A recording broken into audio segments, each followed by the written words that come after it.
보실 말씀은 요한계시록 10장 1절로 11절까지 보시겠습니다.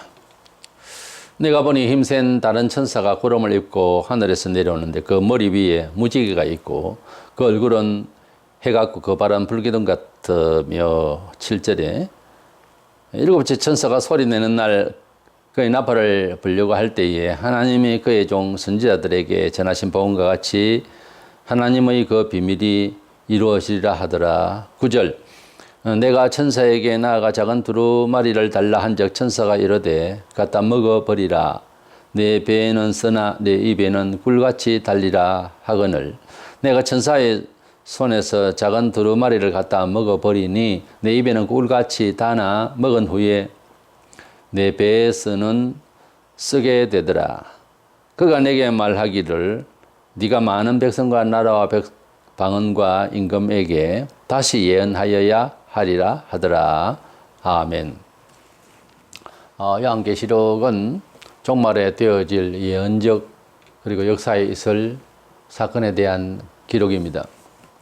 하나님께서 이 세상의 성도들과 또 세상에 있는 불신자들을 향해서 주시는 종말에 대한 메시지는 꼭 그때 가봐야 이 말씀이 효력이 있다는 것이 아니라 세상을 통치하시고 또 구원시키려고 하시는 하나님의 행위에 대해서 이런 메시지를 주셨다 생각하고 오늘의 삶을 살아가는 우리가 듣고 또 사람들에게 증거할 수 있는 같은 이 복음의 메시지라고 하는 사실을 알고 있어야 됩니다.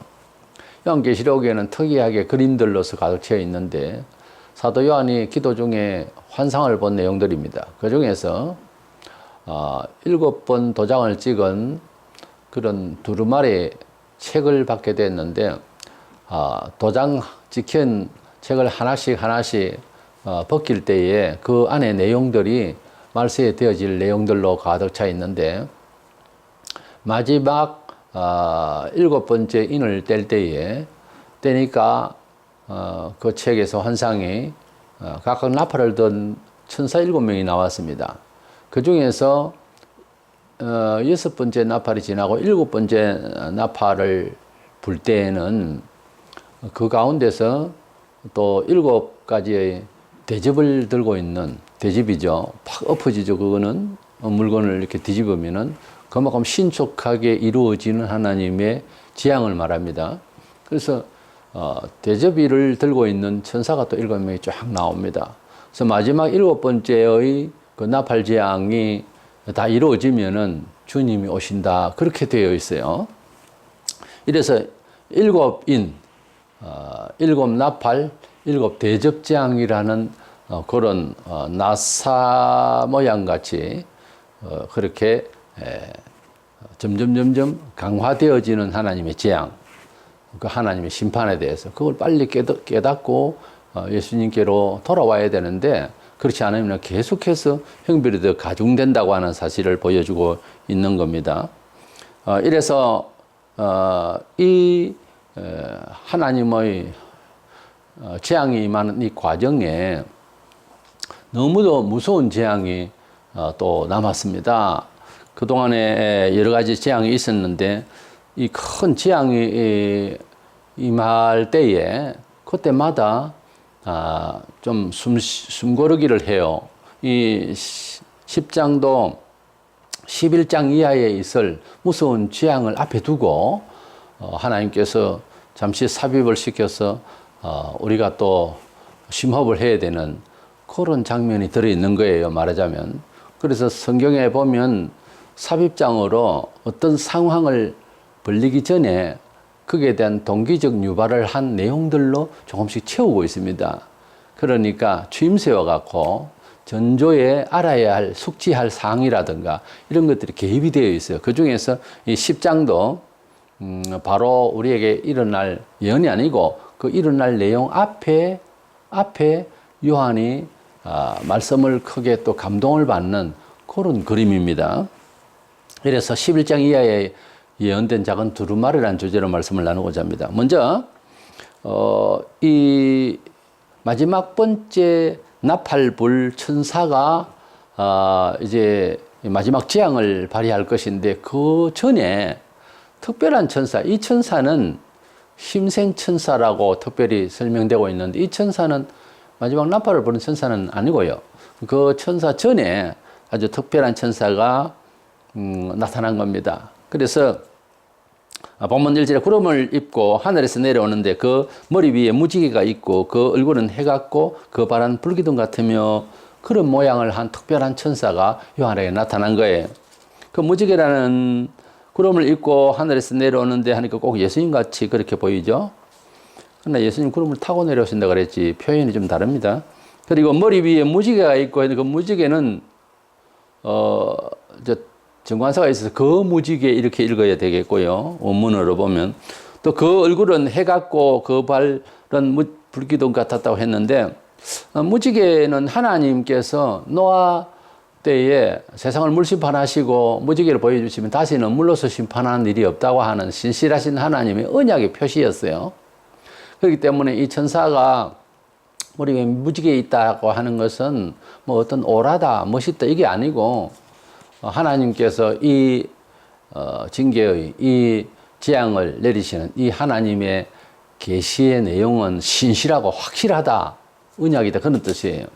그리고 얼굴이 해 같다고 하는 것은 하나님의 영광을 입고 있다는 말인데 이 천사가 하나님의 말씀의 그 영광스러운 것을 지금 안고 왔다 그런 뜻이에요. 모세가 하나님 말씀을 받아서 얼굴에 빛이 나가지고 백성들이 얼굴을 바라볼 수가 없었어요. 그래서 수건을 덮었다고 그랬죠. 우리가 하나님 말씀을 읽고 하나님 말씀대로 실천할 때 굉장히 힘들지만 그 실천을 잘 하고 나면요 얼굴이 정말로 광채가 나요. 우리가 사람들이 일상에서도 좋은 일을 만나면 얼굴에 빛이 나죠. 또 우울한 일을 만나면 얼굴이 어둡죠. 병이 들거나 하면. 그래서 얼굴빛은 그 정신 세계를 표현해요. 근데 하나님 말씀에 충실하고 말씀을 읽는 시간이라도 많이 가지고 딱 서서 그걸 보세요. 조금 바뀌어 있을 겁니다. 분명합니다. 그래서 하나님 말씀대로 저신을 할 때 이것이냐 저것이냐를 놓고 하나님 뜻대로 하려면 생고에 문제도 생길 정도로 극단적인 상황도 이룰 수 있어요. 근데 그것을 하나님 말씀대로 딱 순종을 하고 돌아서서 은혜를 받고 나는데 얼굴을 한번 봐보세요. 자신을. 완전히 다릅니다. 자, 그 말씀에 충실하고 그 하나님의 성령에 감동받을 때 완전 얼굴빛이 달라요. 그래서 성도들의 얼굴이 어둡다는 것은 아주 안 좋은 상태입니다. 성도들은 얼굴이 밝아야 되고 뭔가 감사가 넘쳐 뭐 좋은 일이 있는 것처럼 남들에게 이야기하고 싶은 어떤 얼굴이 보이는 것이 정상이에요. 매일 그렇지는 못하죠. 근데 매일 그렇게 될 수 있도록 노력해야 됩니다. 그 다음에 그 발은 불기둥 같다고 했는데 하나님의 무거운 힘있는 심판의 내용이다 그런 뜻이에요. 그러니까 하나님의 말씀이 영광스러우면서 신실하시면서 아주 묵직한 이런 그 하나님의 형벌적, 하자면 불가항적 그런 불기둥 같은 하나님의 역사로서 이 일을 이제 실행하실 것이다 하는 뜻에서 천사가 그런 모습을 하고 온 겁니다.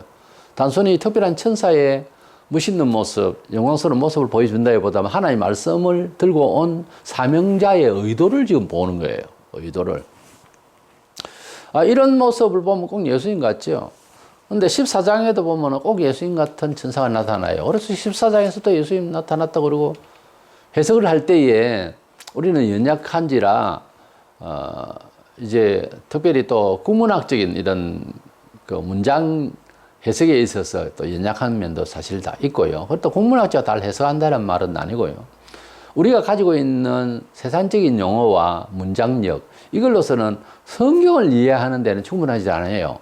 성경은 성경대로 해석하는 또 나름대로의 문장법이 있고 이해법이 있는 거예요. 왜냐하면 성령께서 기록을 하셨기 때문에 성령님의 감화로 보면 일반 문학적인 것을 보는 것과는 다릅니다. 사뭇 다르기 때문에 감동을 받고 지혜를 얻어야 되는 거예요. 14장에서 보이는 게 여기도 예수인 것 같고 저기도 예수인 것 같고 자꾸 그렇게 말하면 안 됩니다. 그래서 우리 예수님께서는 마태복음 24장 30절에 그들이 인자가 구름을 타고 능력과 큰 영광으로 오는 것을 보리라 그랬는데 구름을 타고 오신다 그랬어요. 그래서 우리 예수님께서 오시는 내용과 그 문맥들의 구절이 어떻게 말하고 있는가 하는 걸 잘 살펴야 할 것입니다.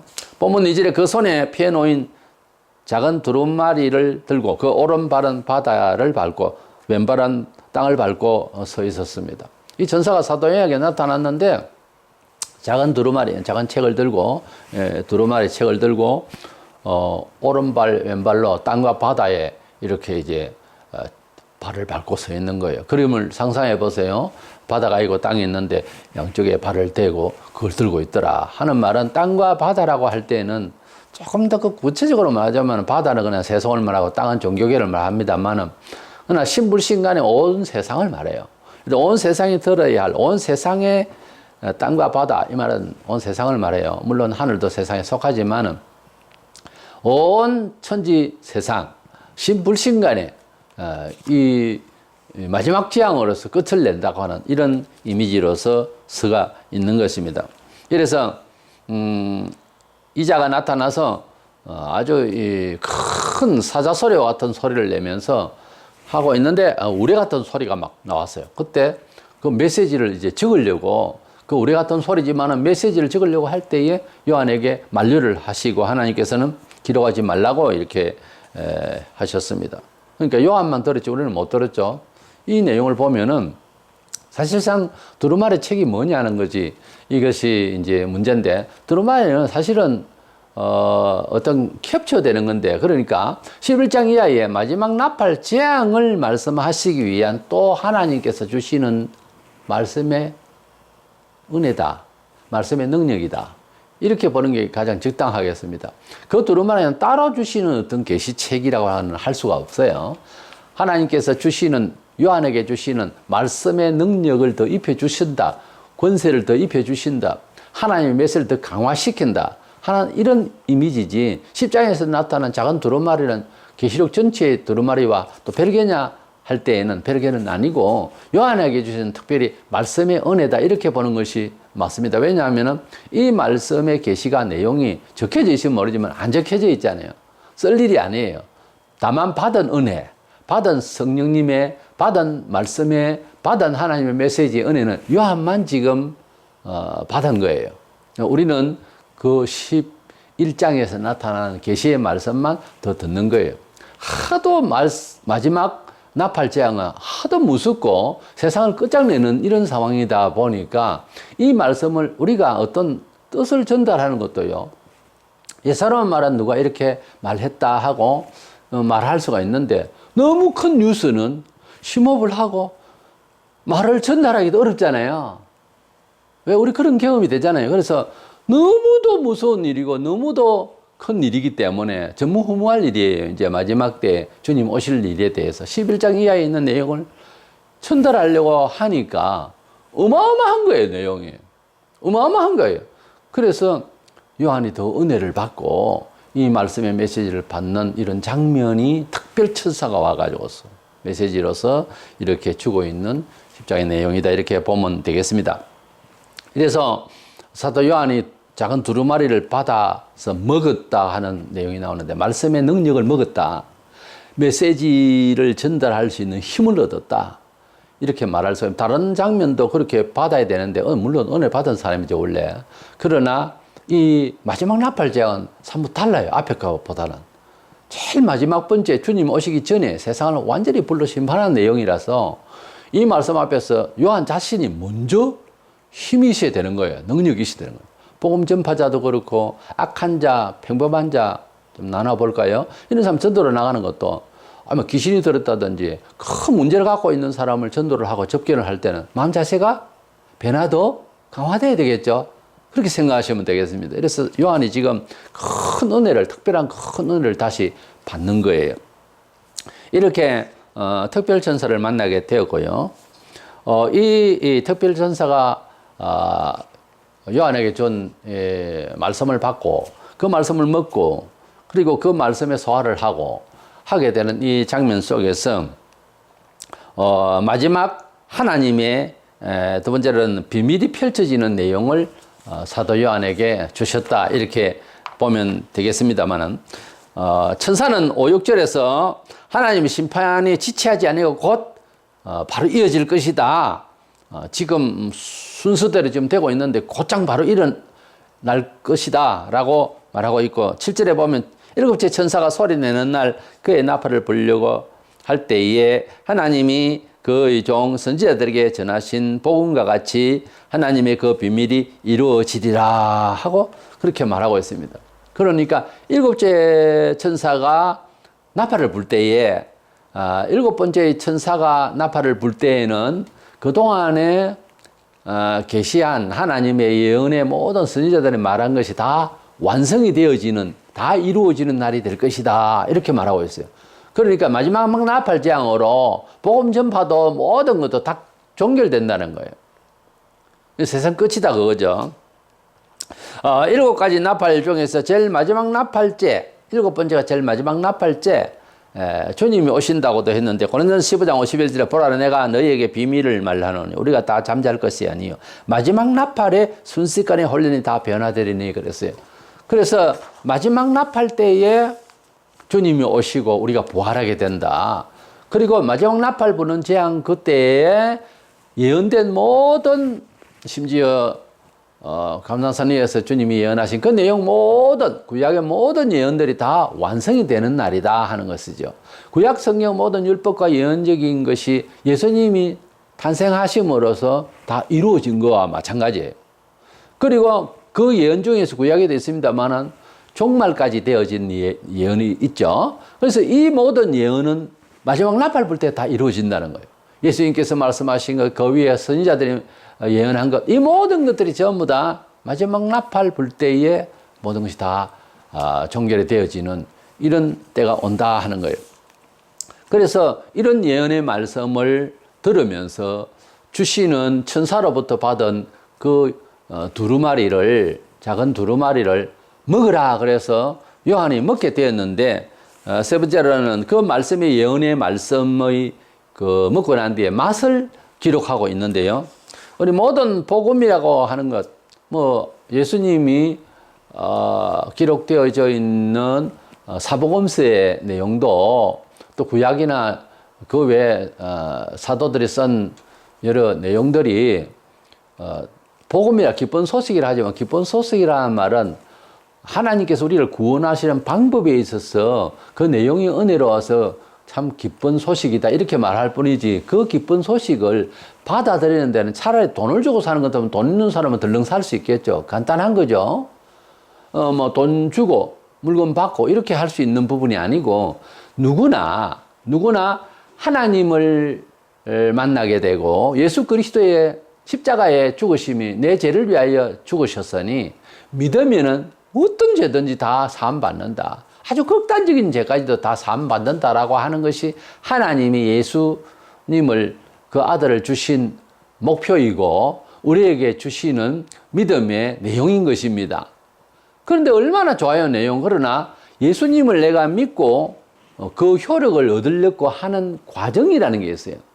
그게 쉽지 않습니다. 마가 1장 15절에 회개하고 복음을 믿으라 그랬어요. 그래서 회개라는 게 뭘까?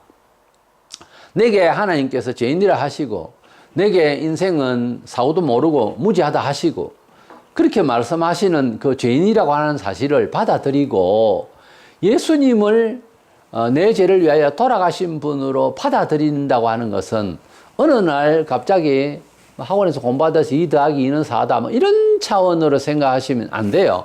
그렇게 예수를 믿으니까 아무런 간증거리가 없는 거예요. 교회를 다닌다고 하는 것과 예수를 믿는다는 것은 또 회개하고 믿는다는 것은 많이 다릅니다. 한국 교회 교인들이 난점이 뭐가 있냐면 예수교 들어오기 전부터 미신도 있고 샤머니즘적인 거는 신앙심도 있고 또 불교도 있고 유교 사상도 있고 좀 복잡해요. 그런데 그런 정신을 어릴 때부터 받고 사회에 만연해 있고 교육이 되어지고 이러다 보니까 예수를 그런 식으로 저런 식으로 믿으면 믿는 건가 하고 오해를 하니까 교회에서는 교육을 자세히 해야 될 의무가 있고 필요해요.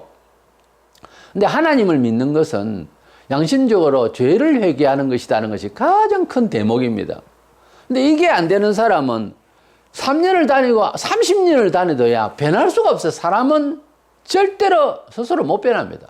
하든지 그대로 해요.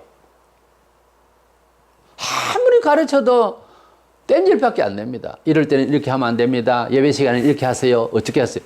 그게 안 돼요. 사업할 때는 이렇게 하세요. 말을 할 때는 이렇게 하세요. 태도는 이렇게 취하세요. 그러면 그 말들에 대해서 하고 받아들일 때예요. 유교 사상으로 받아들인다든가, 사회적 가치관으로 받아들인다든가, 자기 집안에 교육받은 대로 받아들여버려요. 그러나 믿는다고 생각을 해요. 아, 예, 그렇게 하죠. 그래 놓고 목사가 보라볼 때는 변화된 새로운 운행이 아닌 거예요. 가치관이 안 돼 있는 거예요. 맹 해봐야, 이야기해봐야 하나도 안 변한, 예수 안 믿어도 밖에 나가서 그런 사고방식으로 예수교를 오해를 하는 경우의 사람이 수다하게 많습니다. 우리가 같이 통하고 똑바로 믿는 내용이 뭘까? 죄를 회개하는 겁니다. 죄를 회개하고 날 때에 나타난 반응은 그 과정에 있어서 통일된 게 뭐냐 하면 사람마다 성격이 있고 의지가 좀 다르지만은 통회의 눈물이 있어요. 회개를 한다고 하는 것은 단순히 그거 참 잘못됐네 하고 반성하는 정도가 아니에요. 하나님 앞에 절박하게 인생이 얼마나 악하고 추하며 욕심이 많으며 얼마나 이기적이며 교만하며 못 참으며 얼마나 탐심이 많으며 얼마나 게으르며 얼마나 타락한 인간이며 사울을 아무것도 모르는 무지하며 이걸 어느 날 명확하게 자기를 맹경보듯이 환하게 자기를 봅니다. 그러고 난 뒤에 가슴을 치며 정말 이렇게까지도 무지하고 악하고 할 줄 아는 것은 죄밖에 없는가 하는 자아를 알면 성경을 읽다가 보면 나는 벌레반도 못하다 하는 말들이 전부 공감을 하게 되어 있어요. 이 사람 참 벌레반도 못했군. 이렇게 읽으면 안 된다는 거지. 바로 이 말이 내 말이 되고 이보다 더한 내가 이해되어졌을 때에 그래서 참 사람은 부족하구나. 이건 인격적 이야기예요. 그걸로 끝나는 게 아니고 회개가 되어져야 된다 이게. 근데 얼마나 오래되면 그건 모르죠. 근데 분명한 것은 30년, 40년 이상 가지고 만날 때 눈물 없이 만나는 사람이 있었어요.